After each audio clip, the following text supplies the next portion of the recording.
You hear the term preferred pricing thrown around quite a bit when discussing booking flights with AEROPLAN points. But what does this mysterious term really mean, and how much is it really worth? Welcome back to the CreditVerse channel. In today's video, we're going to delve deep into preferred pricing, one of AEROPLAN'S best benefits. We're going to first discuss what it really is, some ways you can gain access to preferred pricing, and we're going to conclude in an analysis with how much you would save in a couple of different scenarios if you have preferred pricing enabled.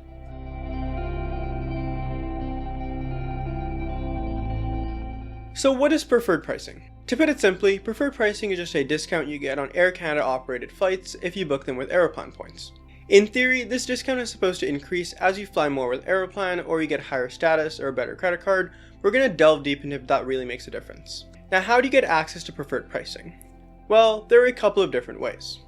The first way is by getting AEROPLAN status.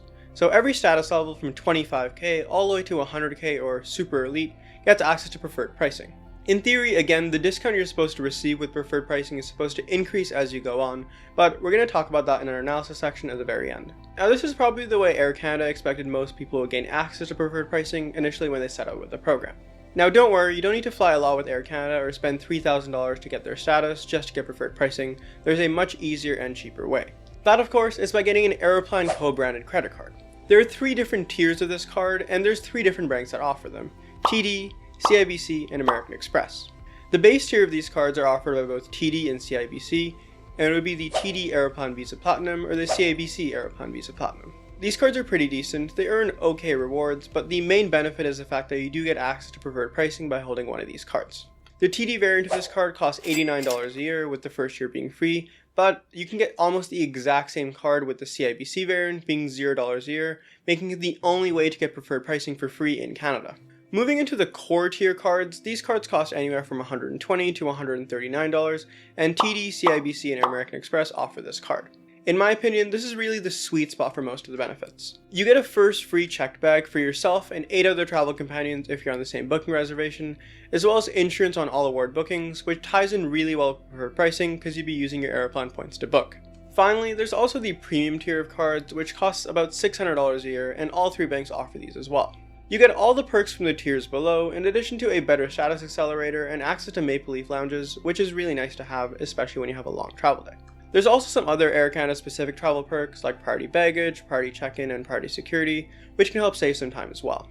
The 2 Visa Infinite Privilege variants of these cards are probably better than the AEROPLAN Reserve, just because in addition to the Maple Leaf lounge access, you also get some passes to Plaza Premium lounges in Canada, which is nice to have as well. Those Visa Infinite Privilege cards also probably would have better acceptance than the Amex cards because there's still some places in Canada that don't take American Express. So what's the best way to get access to preferred pricing? Well, in our opinion, it's pretty simple.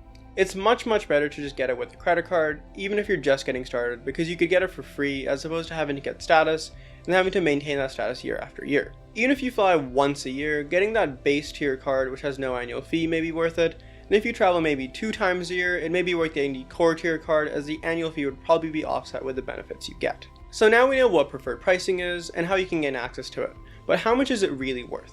So to figure this out, we created a model that would see how much you would save as a percentage on different flights within different regions in the Air Canada award chart. We calculated how much you would save by holding various combinations of co-branded cards as well as different levels of status. For one, we didn't track every single route Air Canada flies and every single combination because that would be very time consuming and would be incredibly resource heavy.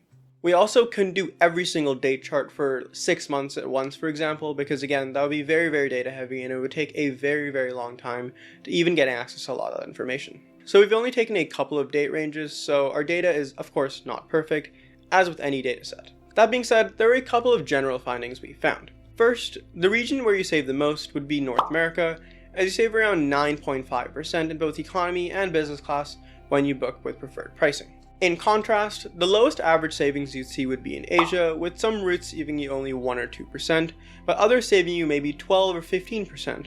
So there's a huge disparity, but makes the average much closer to about 5 or 6%.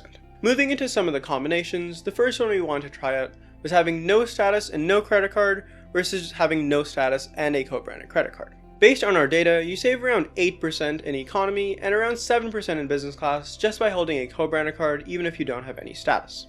Now in theory, holding a premium tier credit card, as in one of those $600 ones, should save you a decent chunk more, but in our case, our data only showed a 0.2 or 0.3% increase, which isn't really very much to justify the difference in annual fees. If you have AEROPLAN status but not a co-branded card, you save about 8% in economy and around 7% in business class. If you notice, this is almost the exact same from our previous one. It's no surprise here that holding both AEROPLAN status and a co-branded credit card saves you the most out of any of the combinations we have available. You save on average around 10.5% on all your bookings, which is a pretty substantial amount. You do see a slight benefit of around 1.1% on average having both versus having one or the other, but in most cases I wouldn't say this is really worth worrying about. If you have a co-branded card but you don't have status, it's probably not worth going for that status just to get the extra 1.1%, but in the other case, if you have status but you don't have a co-branded card, it may be worth just picking up a base tier card at the lowest, or considering you have status, it may also just be worth getting the co-branded card that's in the core tier, as you'll be able to make use of a lot of the good perks. This leads us to the final question of, is it really worth getting a credit card to get preferred pricing? Now, if you already collect AEROPLAN points, getting a base tier co-branded card is pretty much a no-brainer to gain access to preferred pricing. The base tier card we recommend would be the free one, just because there's no reason to spend money when you're getting the exact same benefit for free, even if you don't use the card very often. Even if you only fly once or twice a year, the couple of thousand points you save with preferred pricing would easily just be free money, as you get maybe $30, $40, $50 just without doing really very much. Now if you fly more than that with Air Canada, we'd probably recommend picking up a core tier card, because you'd be able to make a better use of a lot of those benefits like the first free checked bag, and then additionally the insurance on award bookings, which is a much bigger deal than most people really think about. With that, we're going to wrap up today's video. We know it's a bit of a short one, but we thought it was important to really explain what preferred pricing was, just because even for us sometimes it can be pretty confusing. If you have any other questions, be sure to let us know in the comments below, and we'll see you next time. Take care.